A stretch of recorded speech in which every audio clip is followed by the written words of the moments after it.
Apple might win robotics and still lose the most important battle.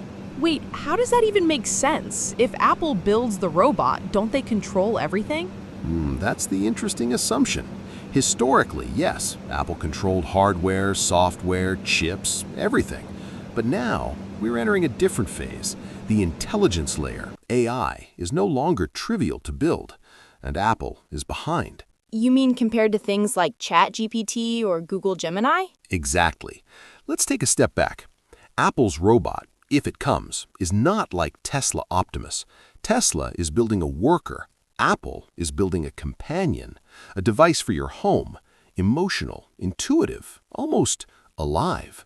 So more like the next iPhone, but walking around? That's a very good way to put it. At a high level, Apple is playing a consumer game, experience, trust, integration into daily life. But here's the problem. The body is not the hard part anymore. The intelligence is? Exactly. The real challenge is the brain, visual intelligence, reasoning, conversation, memory. And this is where Apple is structurally behind. Siri simply doesn't compete with modern LLMs. So they just plug in someone else's AI? Well, that's where things get fascinating. Apple has already started moving in that direction. On iPhones, they're integrating external models. That's a massive philosophical shift. But that breaks their whole model. Vertical integration, control, privacy. Correct. And this is the core thesis. Apple is now facing a strategic fork. Option 1, build their own AI stack. Slow, expensive, but full control. Option 2, use external models. Fast, powerful, but you lose control. So if they use something like Gemini in a robot, who actually owns the intelligence? Exactly the right question. Let's unpack that.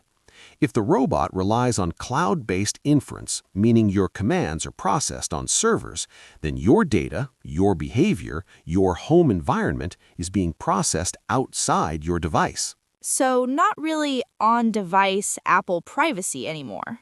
Precisely. Apple might wrap it in privacy layers, encryption, secure enclaves, but the core intelligence could still live elsewhere. Where would that even run? Google servers, Apple data centers? There are 3 architectures here. On-device inference runs locally on Apple Silicon, limited capability but full privacy. Private cloud, Apple servers, controlled by Apple, better performance, still within the ecosystem. Third-party cloud, e.g. Gemini, others, maximum intelligence, minimum control. So the more powerful the AI, the less Apple controls it? That's the trade-off, and this is where technoeconomics comes in. Look, here's the thing. The company that controls the intelligence layer controls the value. Even if Apple builds the robot? Yes, hardware becomes a shell, a delivery mechanism. If the brain comes from outside, margin